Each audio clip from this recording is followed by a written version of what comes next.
Pyromancer, compared to all classes in the demo, Devastator, Technomancer, and Trickster, it is the weakest.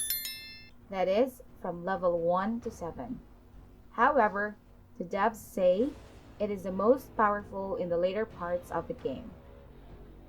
This video is going to give you some tips of playing the difficult Pyromancer in the early levels. Hello guys, this is Genuine Gaming, giving you tips in the game Outriders. In game, the description of the Pyromancer that this class is medium range, conjurer of fire. He covers foes in flames, incinerate entire squads, and heal your own wounds as enemies fall into your inferno.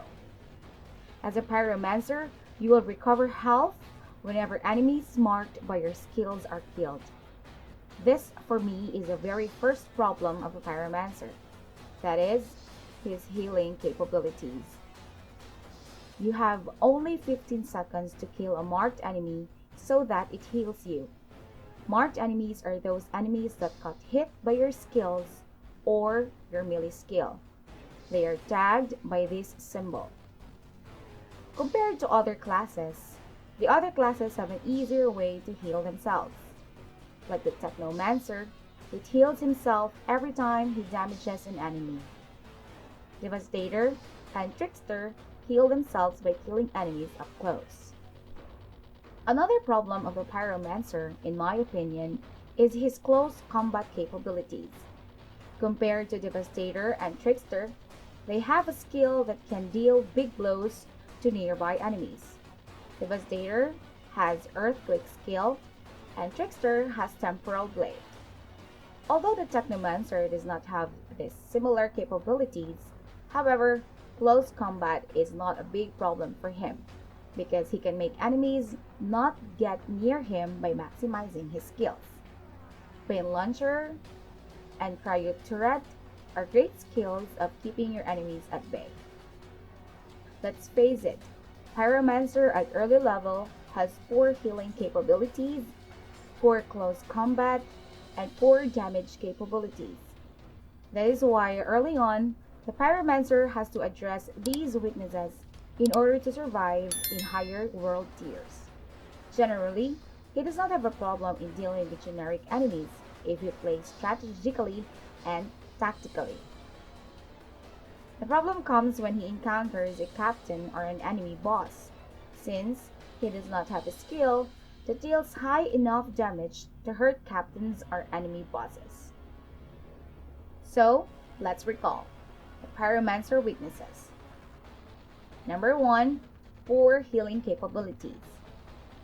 Number 2, poor close combat skills.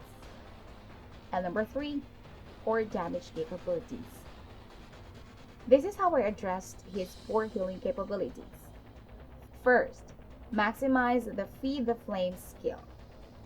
Aside from pulling an enemy toward you, dealing damage, and inflicting ash, it also drains health, meaning that if you damage your enemy with this skill, it also heals you.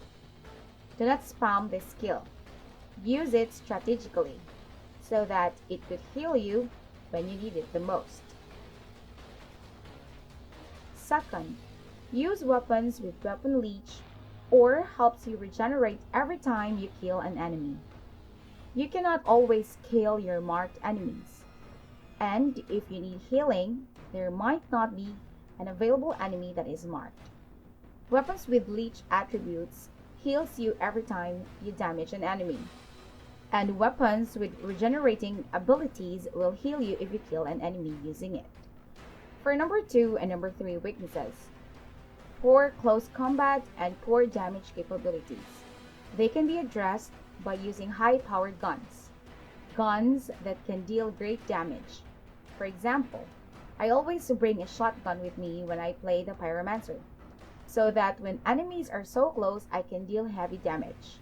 My preference is an automatic shotgun, so if you get your hands on an automatic shotgun, use it. Automatic shotguns are also useful against enemy bosses.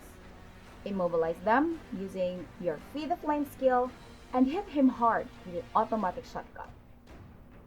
That is how I deal with the Pyromancer's weaknesses. And I want to know how you deal with the many weaknesses of the Pyromancer in the early levels. You can write your answers in the comment section below.